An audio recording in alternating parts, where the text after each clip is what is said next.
Well, I got back on here sooner than I thought I would because I just love these two verses here in Isaiah that I just must talk about.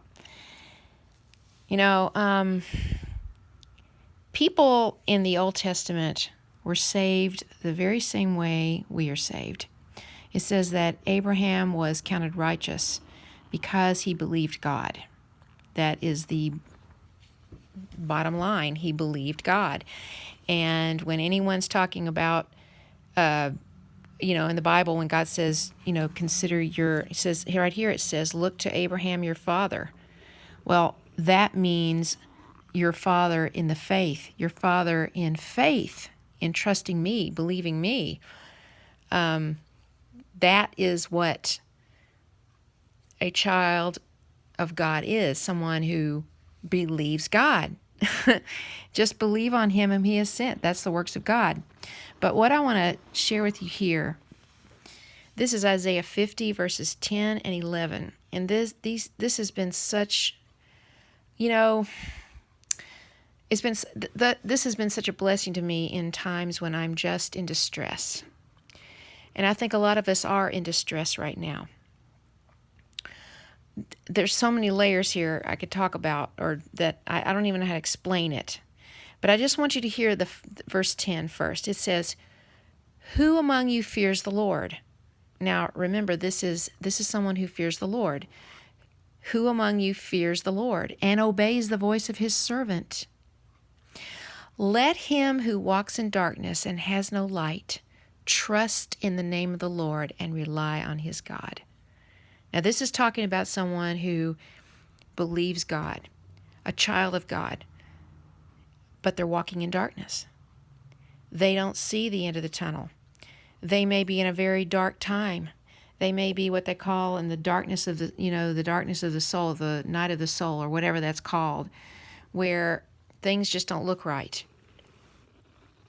And they can't see it. I was listening to a video last night that Gigi was talking about how difficult it is to just be a watcher, to watch for the Lord, to be vigilant in that. And some of the comments were, well, then don't do that. Why are you wasting your time doing this? I stopped doing that long ago. I just da-da-da-da-da. But the point is, Jesus did say to watch, and it is hard. And we're just to watch. And I don't set dates. I don't want to set dates. That is not the point. But he still tells us to watch, and he gives us these, guideposts, to look for. And we see these things happening, but it's still a dark time. But it says, let him who walks in darkness, who has no light, trust in the name of the Lord and rely on his God. I mean, we're to trust him even though we can't see. Even though, as my dad used to say, when, the little picture looks all wrong, the big picture is exactly what God is working on. Even when the little picture that we're in, the little piece of puzzle that we're in, just doesn't look right at all. But then I want you to look at this next part. Behold, all you who kindle a fire, who equipped yourselves with burning torches, walk by the light of your fire and by the torches that you have kindled. This you have from my hand. You shall lie down in torment. Now, this is talking about people who seem to walk in light. They seemingly have, they know where they're going. They can see. They have light. But notice, it's fire that they have kindled. It's their burning torches. And, we talk about doing, people wanting to do good works. And they look so good on the outside, or everything looks so right, and everything's smooth sailing. But this is fire that they have kindled. This is strange fire. This is not the fire of God. It's not even the light of God.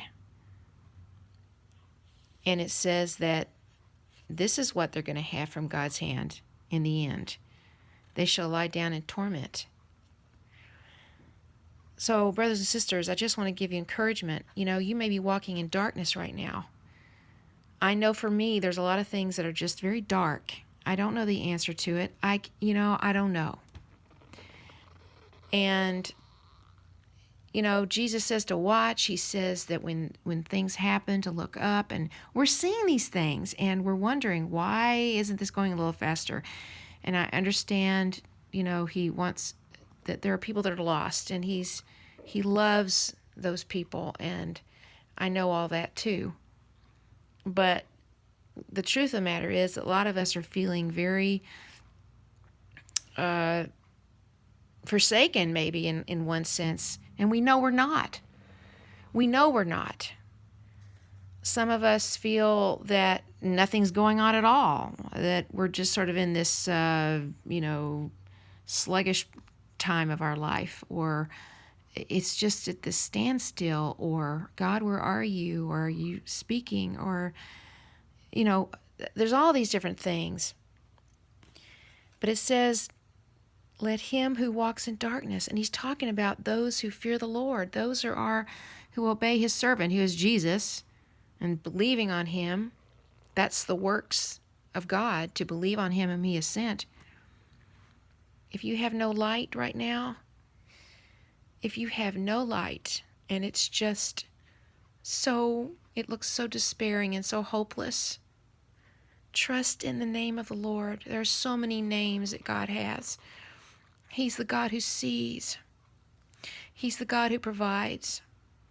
He's the Lord. He's the God of mercy. He's the rock. He's our shepherd. He comforts us with the rod and staff. He is closer than a brother.